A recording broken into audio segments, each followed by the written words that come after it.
के 5 सबसे अमीर कथावाचक जिन्होंने राम का नाम लेकर बना लिया करोड़ों का साम्राज्य। एक दौर था जब संतों के पास लाठी होती थी, आज उनके पास प्राइवेट जेट, बुलेट प्रूफ गाड़ियां और अरबों की संपत्ति है। नंबर 5, मोरारी बापू। धीर गंभीर आवाज, सफेद दाढ़ी और सरल वाणी वाले मोरारी बापू सिर्फ राम कथा नहीं सुनाते, वो लोगों की सोच बदल देते हैं। अब भले ही उन्होंने कभी अपनी कमाई का ढिंढोरा न पीटा हो, लेकिन जब राजकोट में एक कथा में 60 करोड़ रुपए जुट गए और अयोध्या राम मंदिर के लिए 11 करोड़ का दान उन्होंने खुद दिया, तो लोग समझ गए बापू पैसे से भी बहुत भारी है। उनके फॉलोअर्स दुनिया भर में हैं और कथा के साथ वो ट्रस्ट और सेवा प्रोजेक्ट्स भी चलाते हैं। अमीरी का पैमाना सिर्फ गाड़ियों से नहीं, इस लेवल की जनभावना से भी तय होता है। मोरारी बापू की हर कथा करोड़ों की वैल्यू लेकर आती है। नंबर 4, पंडित प्रदीप मिश्रा।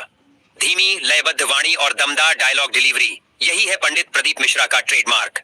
बागेश्वर नहीं, भोलेनाथ मेरे साथ हैं जैसे बयानों से वो लाखों लोगों के दिलों में उतर चुके हैं। मीडिया रिपोर्ट्स के अनुसार उनकी नेटवर्थ करीब 30 करोड़ रुपए तक आंकी गई है और यूट्यूब पर उनकी कथाओं के व्यूज लाखों में नहीं करोड़ों में गिने जाते हैं। एक कथा के लिए उनकी फीस भी लाखों में बताई जाती है, लेकिन जब उनसे पूछा जाए तो वो सिर्फ मुस्कुरा देते हैं। उनके श्रोताओं की भीड़ इतनी होती है कि लगता है कोई रॉक कॉन्सर्ट हो रहा है, लेकिन ये कॉन्सर्ट चलता है भगवान शिव के नाम पर। कथा भी, कमाई भी और करिश्मा भी तीनों मिश्रा जी के पास है। नंबर 3, धीरेन्द्र कृष्ण शास्त्री। बागेश्वर धाम का नाम सुनते ही कुछ लोगों की श्रद्धा जाग जाती है तो कुछ की भौहें तन जाती हैं। लेकिन एक बात सब मानते हैं कि ये बाबा जानते हैं कि जनता से कनेक्ट कैसे करना है। मीडिया रिपोर्ट्स के मुताबिक उनकी संपत्ति लगभग 35 करोड़ रुपए के आसपास आंकी गई है। कथा में उनकी एंट्री ही थ्रिलर मूवी जैसी होती है। हाथ में गदा, माथे पर तिलक और मंच पर बैठते ही शुरू होता है दिव्य दरबार। चाहे उनके चमत्कारों पर बहस हो या उनके भक्तों की दीवानगी, शास्त्री जी की ब्रांड वैल्यू लगातार बढ़ती जा रही है। राजनीति से लेकर पॉप कल्चर तक बागेश्वर धाम एक पावर सेंटर बन चुका है और इसका सीधा असर उनके अकाउंट पर भी पड़ता है।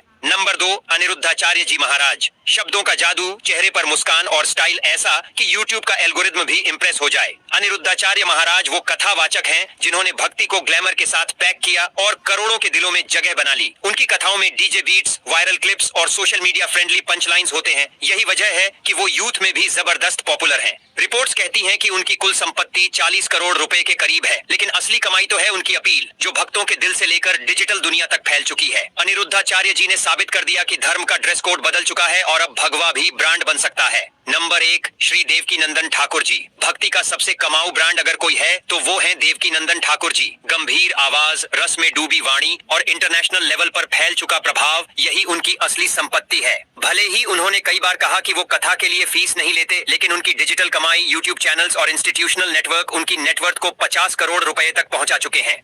अमेरिका, यूके, दुबई, जहां भी कथा होती है वहां भीड़ ऐसी लगती है जैसे कोई वर्ल्ड टूर हो रहा हो। उनकी कथा केवल कथा नहीं, एक इवेंट होती है। भक्तों के लिए वो